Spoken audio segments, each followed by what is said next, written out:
कुंभ है आस्था का पावन मेला, जहां सजे श्रद्धा का सुंदर खेला।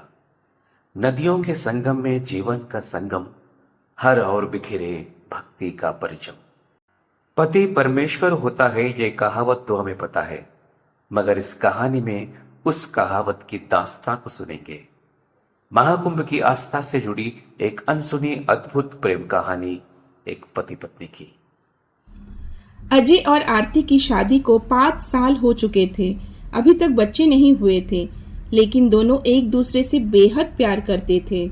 अजय एक व्यावहारिक सोच वाला व्यक्ति था, जो भगवान और पूजा पाठ पर विश्वास नहीं करता था। दूसरी ओर आरती भक्ति में पूरी तरह से लीन रहती थी। उसका दिन सुबह की पूजा और भगवान की आराधना के बिना शुरू नहीं होता था। अजय अक्सर आरती को छेड़ता, इतना पूजा पाठ करती हो, क्या भगवान ने तुम्हारे लिए कुछ खास किया है? आरती मुस्कुराकर कहती, भगवान का आशीर्वाद हमारे रिश्ते में है। हमारे बीच में जो प्यार और विश्वास है, वह भगवान की ही देन है। इस हंसते खेलते जिंदगी में एक दिन आरती की तबीयत अचानक खराब हो गई। डॉक्टर ने बताया कि उसे पैरालिसिस हो गया है। उसका पूरा शरीर काम करना बंद कर चुका था। वो बोल भी नहीं पाती थी। अजय को यह देखकर गहरा सदमा लगा। वह अपने प्यार को इस स्थिति में देखकर टूट गया। अजय ने नौकरी छोड़ दी और दिन रात आरती की सेवा में लग गया। उसे उठाना बिठाना, खाना खिलाना, हर छोटी बड़ी जरूरत का ख्याल रखता। एक बच्ची के जैसा सेवा करता था, लेकिन अंदर ही अंदर वह भगवान पर और भी नाराज हो गया। एक दिन अजय टीवी देख रहा था। उस पर महाकुंभ के मेले की जानकारी दी जा रही थी।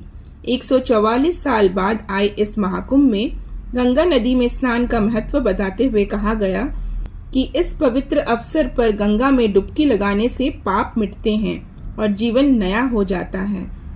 यह सुनकर अजय गुस्से से टीवी बंद करने जा रहा था। इतने में कुछ हलचल आरती की बेड की ओर से आई, तो उसने उस तरफ देखा। आरती यह सुनकर अपनी आंखों से कुछ इशारा करने लगी।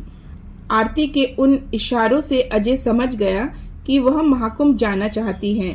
पहले तो उसने गुस्से से कहा, देखो, इतने सालों से पूजा पाठ करती रही, लेकिन भगवान ने तुम्हें यही दिया। अब भी तुम महाकुंभ जाना चाहती हो? गुस्सा करते करते रोने लगा और आरती की तरफ देखा तो आरती के चेहरे में ऐसा भाव था कि मरने से पहले एक बार, सिर्फ एक बार मेरी इच्छा पूरी कर लो। इस तरह आरती की आंखों में गहरी प्रार्थना और विश्वास देखकर अजय का दिल पिघल गया। उसने ठान लिया कि चाहे कुछ भी हो, वह आरती को महाकुंभ जरूर ले जाएगा। अजय ने आरती को कंधे पर उठाया और महाकुंभ की ओर निकल पड़ा। रास्ता लंबा और मुश्किल भरा था। भीड़ के बीच से गुजरते हुए कई बार अजय थक गया, लेकिन आरती के प्रति उसका प्यार उसे आगे बढ़ने की ताकत देता रहा। गंगा नदी के किनारे पहुंचकर अजय ने आरती को अपनी बाहों में लिए हुए गंगा में डुबकी लगाई। जैसे ही उसने आरती को गंगा के पवित्र जल में डुबोया, अचानक आरती के शरीर में हलचल होने लगी। वह धीरे धीरे अपने हाथ पैर हिलाने लगी। अजय ने देखा तो उसकी आंखों से आंसू बहने लगे। आरती ने मुस्कुराते हुए अपने हाथों से अजय का चेहरा छुआ। वह पूरी तरह से ठीक हो चुकी थी। यह चमत्कार देखकर अजय की आंखों में आंसू थे। वो जोर से चिल्लाया, हर हर गंगे, जय मां गंगे, हर हर महादेव। दोनों पति पत्नी खुशी से चिल्लाने लगे, पुकारने लगे, भगवान की प्रार्थना करने लगे और दोनों जोर से गले मिले।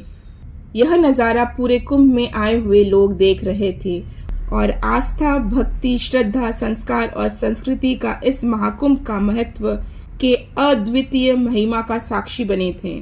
इस घटना के बाद अजय का भगवान पर विश्वास पूरी तरह से बदल गया। उसने महसूस किया कि भक्ति और प्यार में एक अद्भुत शक्ति है।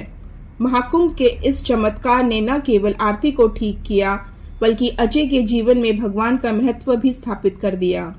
उसी साल में आरती गर्भवती हुई और उनकी जिंदगी हंसते खेलते गुजरने लगी। आशा करता हूं ये कहानी आप सभी को अच्छी लगी होगी। फिर मिलेंगे एक नए वीडियो के साथ। धन्यवाद।